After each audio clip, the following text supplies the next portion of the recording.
JWL Sports, where we review all the best sports clips from around the world. If this is your first time checking out a video, please do consider subscribing. We are building an amazing community here, and I would absolutely love to see you part of it.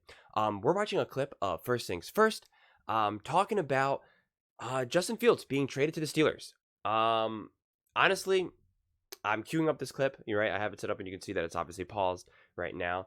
And, you know, I've talked a lot about Russell Wilson, and we're going to talk about Russell Wilson as well as Justin Fields in this clip, I assume.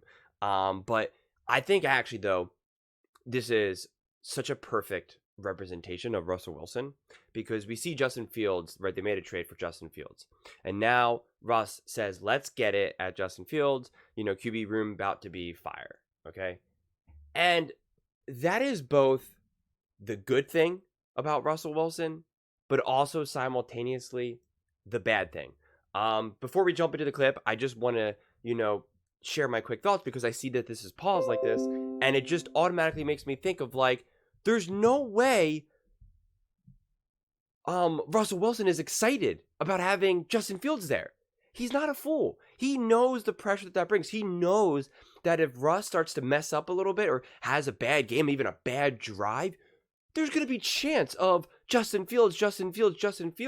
And if it really doesn't go that way, you know, his way, in the locker room, there'll be whispers of, man, put in Justin. You know, if they're down by, you know, I don't know, it's 21-3 at halftime, you know, in the fourth game or something, you know, the people in the locker room will be like, man, why don't you at least put in Fields? Give us a chance, you know, anything like that.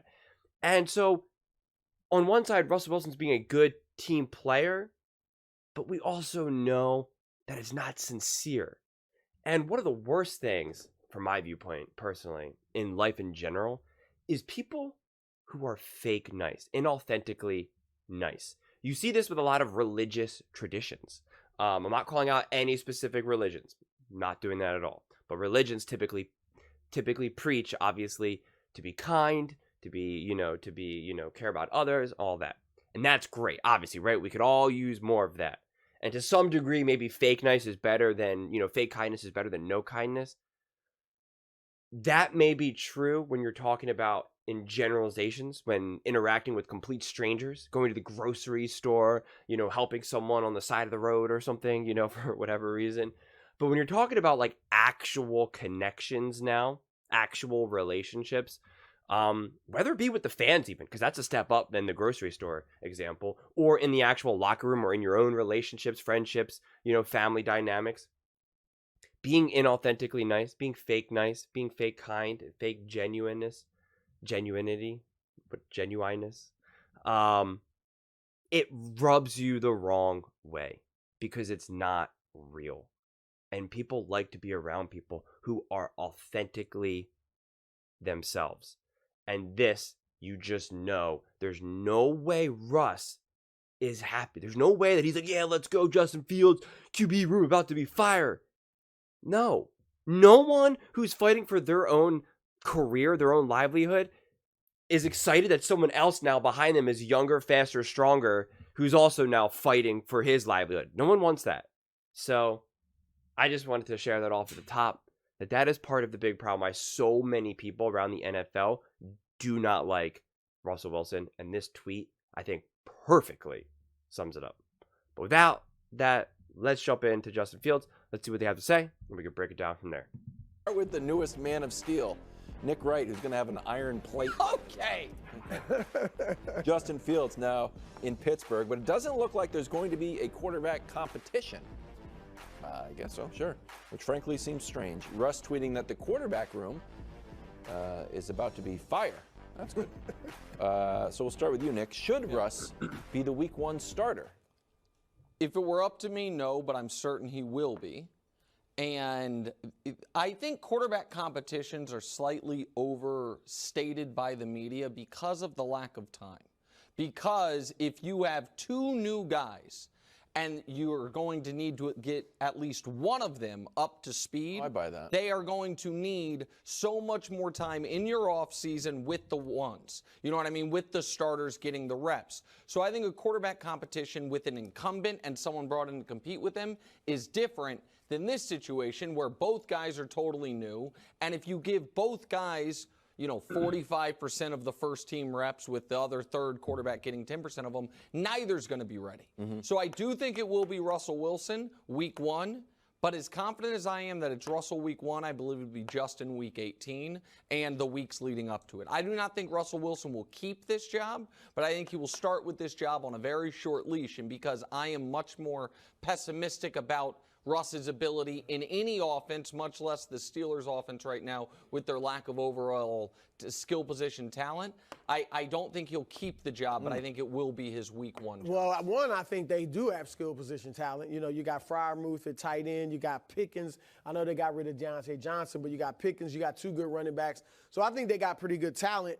I agree with you. Russ will what I say is he should enter training camp as the number 1 on the depth chart. Now, if he gets beat out, and like you said, it's hard to have it's real hard to beat him out because they also don't go as hard as they used to with tackling and things like that.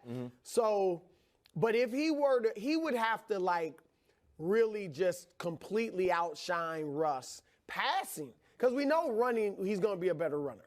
But if he were to come out with accuracy, which he's had trouble with accuracy, I'm talking about Fields, but he would have to look so much better in the air than Russ, and Russ would have to look essentially washed for me to move him ahead of Justin. I mean, I didn't think Russ looked washed last year. And so I think if he's number 1 on the depth chart, if it's even or close, maybe Justin's a little better, you start with Russ. Because also, Nick, I think it's easier to move from Russ to Justin than Justin to Russ. If Russ were to not start, and if it was a close competition, he doesn't start in the regular season, I think he's upset. His mood could ruin the locker room. He would say the right thing, but it could work against the locker room. Whereas if he starts off, I agree, short leash, plays 3 or 4 games and looks bad through the first 4 games, then he's benched. The locker room's not like, oh, well, we got this guy who's won a Super Bowl. He's a veteran. They saw, oh, he wasn't good. So I think that would be a smoother transition. So, look, we'll see what Russ does, but I do think he'll start. And if he can hold it, he can hold it. If not, go to Justin. Okay, so Justin Fields 1,000% should not start. For one, the biggest reason is, and I do not mean this in an insulting way, but I'm going to use this language. Treat him like a baby. Treat him like a child, okay? He is going through a lot right now, okay? His career has not started off as he hoped it was going to, right? In his mind, he was probably going to hit the ground running. He was going to bring Chicago back into relevancy, and let's go, let's go. I am the next Patrick Mahomes. I am the next Tom Brady. Let's go. And that obviously didn't happen. And so this is a lot that's going on. Not only does he know that he got traded and he got broken up with, he also did not command anything. And he's not dumb to that. I'm not saying that he's, getting lost in that, right? I don't think, a player is losing too much sleep, but he is thinking about it. He is like, damn, no one wanted me. No other team really wanted me. And not to mention, like, no one was willing to give more than like a 6th round pick. Like, what? Like, what is this? Or like a 4th round conditional, whatever it's considered. Like, he's not ignorant to that. He hears all that. He's not dumb, right? He's not dumb. So they need to baby him. They need to rebuild him from the ground up. He's going to be learning a new language. He's going to be learning a new locker room. I mean, the NFL, obviously, from locker room to locker room, has a lot of similarities, right? Undeniably. It's still football at the end of the day.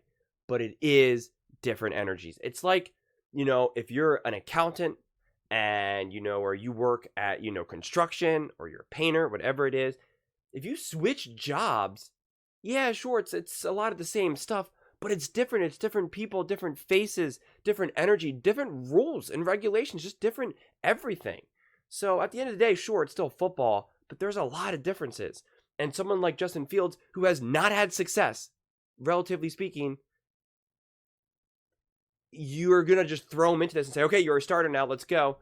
No, I just think that you're just setting him up to fail, not to mention any adversity that he has begins to compound and spiral and snowball. It becomes kind of this thing of, oh my God, right? That first 2 games, he goes 0 for 2, and he throws like an interception or 2. And it's like, oh my God, this is supposed to be my new team. I'm supposed to get things going. I got a new OC, a new head coach, a new city, new colors, new everything. And it's just failing. Oh my God, the doubt starts to just overwhelm you. Russ can handle that. Russ has been around. He has played a long enough time. Not to say that Russ is now this elite quarterback or that he can just thrive in any situation, but he can handle the situation. There's a difference. Justin Fields has never given us the impression that he can handle the situation because he's never been given the situation. Even though Russ technically failed in Denver, he proved that he could handle the situation. He didn't take to the media and start unleashing on Sean Payton. He didn't start fights in the locker room. He didn't start screaming at other players. Like, he kept his composure. He was a professional. He did what was asked of him ultimately. And that's all you can ask of someone, honestly. Especially in a situation that does not go well for you. So I think if you're the Steelers and you're trying to put yourself in a position to win, then yes, you put Russ as a starter, okay? He knows how to run a camp. He knows how to just do all the things. He knows how to do all the little things. It's that simple. While Justin Fields is still learning. And now, normally you have that luxury of still learning with like the team that drafted you, right? All the people that you know, a lot of the same players that you know. It's just you. There's a comfortability. Justin Fields has to feel so uncomfortable right now. So uncomfortable. He doesn't know these players. He doesn't know this front office. He doesn't know these fans. He doesn't know these players. These are all just a bunch of strangers. And he's not set and he's not solid in his life. That's another benefit that Russell Wilson has, is that, he's got his wife. He's got, his family. He has that life outside of football that gives him a more solid ground to deal with the adversity that football can, throw your way. So, but now a lot of people are saying, yeah, but like, why did you now go get, Justin Fields? You have to figure out if he's good or not. You're gonna have to pay him $25 million, and that's definitely true. Now that's why you are going to, at the end of the day, rely on your OC to make this call. Not even Mike Tomlin. Be like, you run this offense. I brought you in here for you to tell me what is what. And if he steps up and says, listen, Justin Fields can legitimately be the future of this team for the next 10 years or so, let's get him out there and see what he can do, then you do it. But you're in this weird situation where, like, let's say the Steelers go 6-6, right? And they're fighting for a playoff spot. They can totally get a wild card. And Russ is playing good, not amazing, not great, not terrible, not trash. It's like, what do you do in that situation? And that is the problem. That definitely is the problem that you face. If you think Justin Fields legitimately has potential, then you do. You want to get him in there as soon as possible, even if you then have to potentially risk this season. Because does it really matter if the Steelers make the playoffs? Again, I'm not even going to make up a record and, lose first round with Russ. Like, does anyone really care about that? Are the players satisfied with that? Or is the fan base satisfied with that? Probably not. In fact, I can essentially guarantee no. So that's where then you then have to figure out, okay, Justin Fields is showing great growth. He understands his offense. I believe he can succeed, and I believe he gives us the best chance to succeed long term. Then you can throw him in. And again, even if Russell has shown to just be terrible, and they have a record of like 2-6, on one side, I think it's still a question of whether or not you just throw Justin Fields in there. It all depends on who you think Justin Fields is. If you are kind of resetting this whole thing and just saying, you know what, we're treating Justin Fields like a first-year rookie right now, actually. He is brand new. We've had to rebuild him. His mechanics are off. His reads are terrible. I've had to reteach him football, essentially. He's got to relearn this whole offense. He has to understand how to be a pro in the NFL because the Bears, who the heck are the Bears? We're the Steelers. We're the ones with all the Super Bowls. We need to teach him how to be a pro, how to show up, Then I don't know. Then maybe the gamble is, and again, you have to look at the salary cap. The gamble is you know what? We're going to let him just sit for this whole year. He is going to learn. He is going to know this offense inside and out. And, we know Russ is definitely not the future. We only paid $1 million for him. And sure, we're going to have to pay, I think it's like $25 million to, to keep Justin Fields. That is an incredibly cheap contract. That if you think that he's actually the potential to be your quarterback for the next 10 years and be a great quarterback, a top 10 quarterback, outside of the teams that obviously have Patrick Mahomes and Joe Burrow and stuff like that, any team would say, sure, I will pay $25 million for a 1-year deal with the quarterback who has the potential to be essentially a $60 million quarterback. That is a great deal. Not saying that's what the Steelers should definitely do. It all depends on who Justin Fields is and who you think he can become. And I would leave that to the people who are running the offense. If I was Mike Tomlin, I would take the step back and say, bro, I know defense. That's what I do. That's what I've consistently been able to do. I obviously have proven not to be able to do offenses. I'm trusting it to you. You make the decision. That's what I would do. Because the best leaders know what they're good at and know what they're not good at. And they delegate to the people what they're not good at. And that's how you succeed. So those are just my thoughts. I would absolutely love to hear yours. Who do you think should start? Justin Fields or Russell Wilson? Let me know in the comments below. I read every single comment. So whether you agree or disagree, let's just get into some discussions. Let's get into some fights. But ultimately, let's just have some fun. And please do consider subscribing. We are building an amazing community here, and I would absolutely love to see you part of it. I want to build something that we all genuinely feel connected to. Something that we're really excited to be part of, and I think we're well on our way to doing it. And please don't forget to give this video a thumbs up, as it really does help with the visibility and the algorithm. Thank you so much, and see you next time.